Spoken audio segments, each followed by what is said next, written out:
Snapdragon 680 processor দিয়ে Xiaomi আরও একটি বাজেট ক্যাটাগরির ফোন নিয়ে এসেছে, যেটা নাইজেরিয়ার বাজারে Redmi 10C নামে লঞ্চ করা হয়েছে। আর এই একই প্রসেসর দিয়ে Xiaomi Redmi Note 11 লঞ্চ করা হয়েছিল। সেই ফোনটা বাংলাদেশের বাজারে 16 থেকে 18,000-এর মধ্যে পাওয়া যাচ্ছে।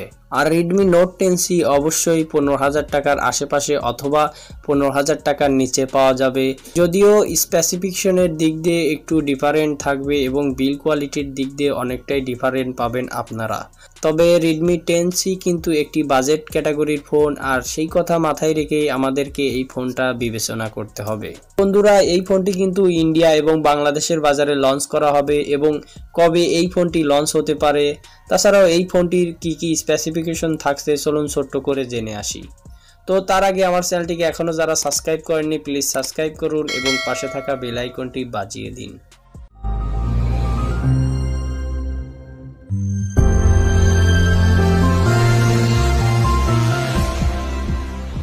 Redmi 10C এই স্মার্টফোনটা সম্পূর্ণ প্লাস্টিক বিল কোয়ালিটি হবে, আর এর পিছনে তাকালেই দেখতে পাবেন কোয়াড ক্যামেরা সেটআপের মতো ক্যামেরা বাম্প, যদিও এখানে ব্যবহার করা হয়েছে দুটি ক্যামেরা বাম্পের সাথে অ্যাটাচমেন্ট করে বসানো হয়েছে রিয়ার মাউন্টেন ফিঙ্গারপ্রিন্ট সেন্সরটা।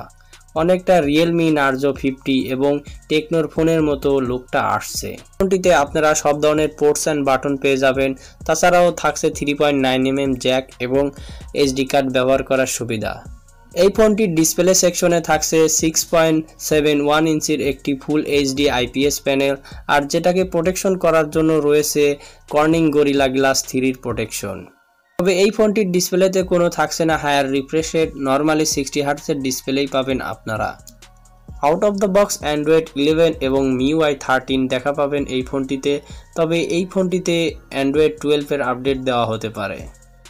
ভিডিওর শুরুতেই বলেছি এই ফোনটিতে প্রসেসর হিসেবে থাকছে স্ন্যাপড্রাগনের 680 একটি 4G প্রসেসর, যেটা 6 ন্যানোমিটারে বিল্ড করা একটি অক্টাকোর প্রসেসর। এই প্রসেসরটা আহামরি কিছু না হলেও ভারী কাজগুলো আপনারা অল্প সময়ের মধ্যেই করে নিতে পারবেন। তাছাড়াও মাল্টিটাস্কিং সহ ফ্রি ফায়ার এবং পাবজির মতো গেম আপনারা এইচডি গ্রাফিক্সে রেখে 40 FPS খেলতে পারবেন।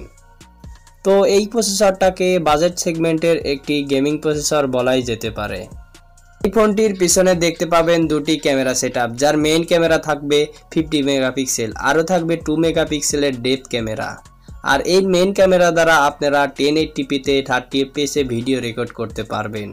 আর এই ফোনটির সবচেয়ে খারাপ দিক হচ্ছে গিয়ে এই ফোনটির ফ্রন্টে দেওয়া হয়েছে, অর্থাৎ সেলফি ক্যামেরা হিসেবে দেওয়া হয়েছে 5 মেগাপিক্সেলের একটি সেলফি ক্যামেরা। এখানে যদি 5 মেগার পরিবর্তে 8 মেগাপিক্সেলের একটি ক্যামেরা দেওয়া হতো তাহলে বেশ ভালো হতো।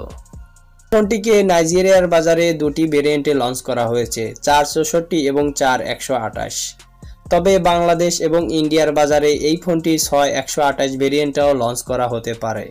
ফোনটির ব্যাটারি ব্যাকআপ হিসেবে থাকবে 5000 mAh এর একটি পাওয়ারফুল ব্যাটারি এবং একে চার্জ করার জন্য দেওয়া হবে 18 ওয়াটের একটি ফাস্ট চার্জিং সিস্টেম। তো এই সময়ে 18 ওয়াটের ফাস্ট চার্জিং সিস্টেমটা মেনে নেওয়া আসলেই কষ্টকর, তারপরেও আমাদেরকে মেনে নিতে হবে কারণ এটি একটি বাজেট সেগমেন্টের একটি ফোন।